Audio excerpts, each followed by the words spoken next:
పశ్చిమ Rayalaseema MLC ఎన్నికపై TDP రాష్ట్ర అధ్యక్షులు కింజారి పచ్చెన్నాయుడు సమీక్షా సమావేశం జరిపారు. వైసీపీ సర్కారు 4 ఏళ్లలో రాష్ట్రాన్ని ఎలాంటి అభివృద్ధి చేయలేదన్నారు. నిరుద్యోగ యువతకు ఉద్యోగాలు వస్తాయని 4 ఏళ్లు ఎదురు చూస్తే ఒక్క కంపెనీ తీసుకురాలేదని మండిపడ్డారు. ఎమ్మెల్సీ ఎన్నికల్లో టీడీపీని గెలిపిస్తే వచ్చే అసెంబ్లీ ఎన్నికల్లో తెలుగుదేశం గెలుపు అవలేలగా సాగుతుందన్నారు.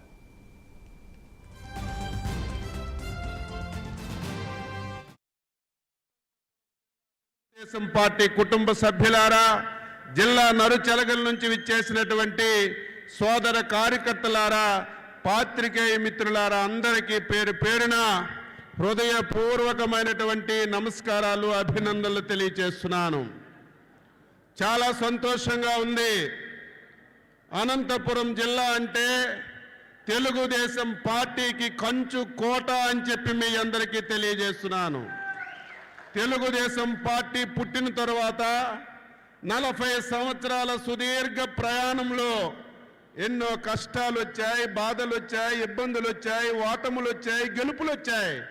కానీ ఎప్పుడూ తెలుగుదేశం పార్టీకి అండగా దండగా ఉన్నటువంటి జిల్లాల్లో అనంతపురం జిల్లా ఒకటి అనేది మనందరం కూడా గుర్తు పెట్టుకోవాలని చెప్పి మీ అందరికీ తెలియజేస్తున్నాను. ఈ 40 సంవత్సరాల ప్రయాణంలో ఎన్నికలు మనకి కొత్త కాదు. ఎన్నో ఎన్నికలు మనం చూశాం, గెలిచాం, అధికారాన్ని చేపట్టాం. కానీ ఏవైతే పట్టభద్రుల ఎమ్మెల్సీ ఎలక్షన్స్ కానీ, లోకల్ బాడీ ఎమ్మెల్సీ ఎలక్షన్స్ కానీ ఈ 40 సంవత్సరాల్లో ఎప్పుడు పార్టీ దృష్టి పెట్టలేదు, గెలవలేదని కూడా మనందరం కూడా గుర్తుపెట్టుకోవాలి.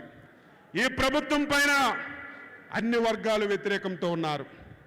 ఎందుకు వ్యతిరేకంతో ఉన్నారు? 4 సంవత్సరాలుగా మొత్తం నిత్యావసర వస్తువుల ధరలన్నీ పెరిగాయి.